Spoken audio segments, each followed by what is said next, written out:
What if the reason you feel stuck right now isn't because you don't know what to do, but because you are terrified of doing it wrong again? Let that just sit for a moment. Because I think for a lot of us, women who've walked through something hard, something that's cracked us open, the paralysis isn't because of confusion. It's fear. Fear that's dressed up as wisdom. Fear that sounds like, I need more time to think about it. Fear that whispers, you made a big mistake before, you're going to make another one. Hi, I'm Bobby. I'm a Christian woman who's rebuilt her life one faithful step at a time, sometimes graciously, sometimes not so much. I've walked through divorce, addiction, unhealthy patterns, and more what am I doing moments than I care to admit. But I've also experienced deep healing, steady growth, and transformation that only God can do. I created this space for women who are learning to move forward with God when life hasn't turned out how they planned. If you're holding on to hope for a beautiful future, you're not alone here. Okay, so here's what nobody tells you about surviving a major life transition. Whether that's a divorce or a job loss or a move that uproots everything that you knew, the hardest part isn't always the transition itself. Sometimes the hardest part comes after the dust has settled, and once you're having to make decisions in life, it's like we just freeze. Because here's the thought I know lives rent-free in so many of our heads. If I could make a mistake with something as important as a marriage partner, someone I loved, someone I committed my life to in front of God, how could I possibly make the right decision when it comes to where to live, what I should do for work, what I should do next? What's the next right step? If I made a mistake with something that big, how can I be trusted with the small stuff? And that fear, it doesn't just slow you down, it becomes debilitating.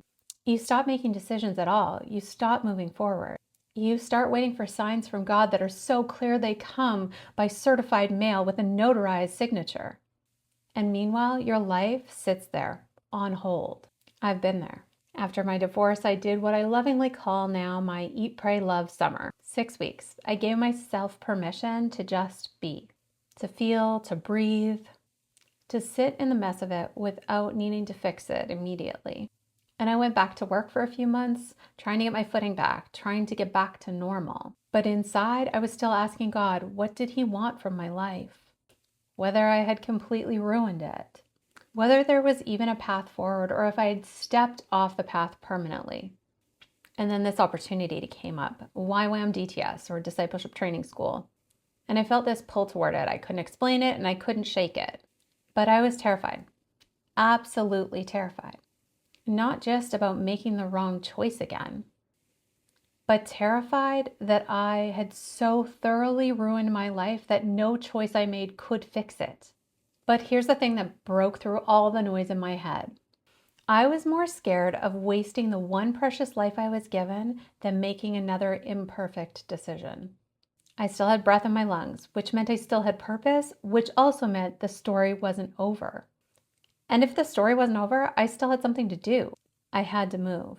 So I did, one small step, and then another, not with perfect certainty, not with a 5-year plan laminated and color-coded, just one faithful, terrifying, hope-filled step at a time. And I have to be honest with you, I didn't suddenly become perfect at decision making. I dated the wrong guy after my divorce more than once. I made some genuinely terrible financial decisions. I have stories I'm not proud of. I'm not sitting here as someone who's finally figured out the formula to making the right decision or getting my life perfect. I'm sitting here as someone who moved forward anyway.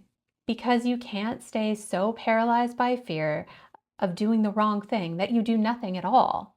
That's not faith. That's just fear with a spiritual coating on it. Now I want us to go here because this is the part that actually changed how I live.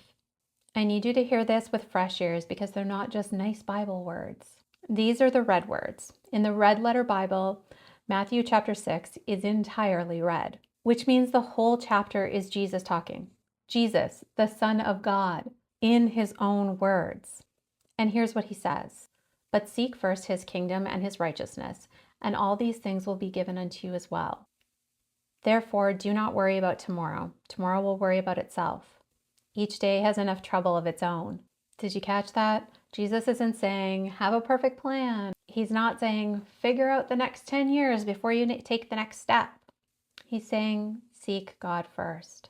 Seek his kingdom first. Seek his righteousness today. And trust that tomorrow is his to handle. The answer to the fear of getting it wrong is not to obsess over it until it's perfect. The answer is to stop trying to live tomorrow today, to come back to the present, to ask, Lord, what does faithfulness look like right now, today, in this moment? And then do that thing.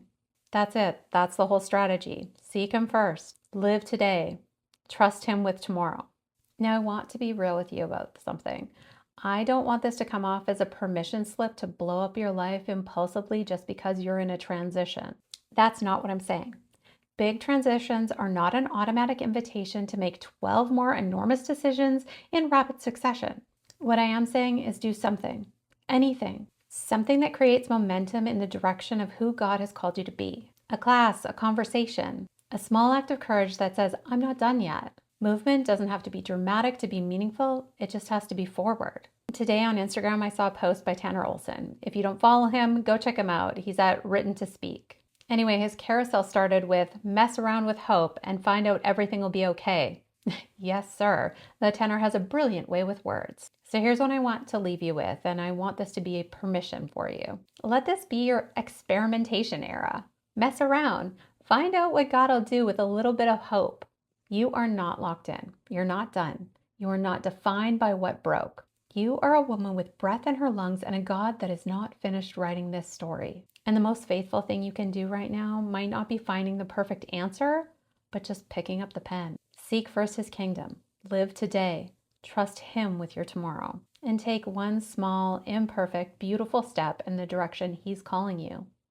You've got this, and most importantly, he's got you. Before you go, I have a question, and I genuinely want to know the answer. It helps me to know what would be most beneficial to you in our conversations moving forward. When you think about making the next right step, what feels like the biggest barrier to moving forward?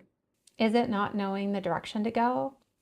Is it fear of repeating the past mistakes? Is it the loneliness of doing this without a partner or a safety net?